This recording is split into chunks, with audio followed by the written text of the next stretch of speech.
നമ്മള് വന്നിട്ട് നമ്മളെ കാറിന്റെ ഈ ക്രൂയിസ് കൺട്രോൾ വന്നിട്ട് ആക്ടിവേറ്റ് ചെയ്തിട്ടുണ്ട്. വണ്ടിയുടെ ആക്സിലേറ്ററോ ബ്രേക്കോ ഒന്നും യൂസ് ചെയ്യേണ്ട ആവശ്യമില്ല.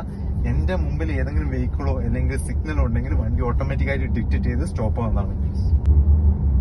യെസ്, ഇവിടെ നമ്മൾ ക്രൂയിസ് ആക്ടിവേറ്റ് ചെയ്തു. ഇനി സിഗ്നലിൽ പോലും നമ്മളെ ലഗ്സ് യൂസ് ചെയ്യേണ്ട ആവശ്യമില്ല.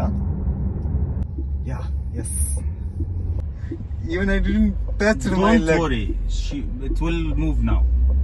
Wow, it will move. Don't touch anything. Just follow the line. yeah, And she will follow the line also. yes. ഇപ്പൊ നമ്മള് കാല് തൊടുക വേണ്ടോ? Nothing. You will ആക്സിലേറ്ററിൽ nothing. ഒന്നുമില്ല.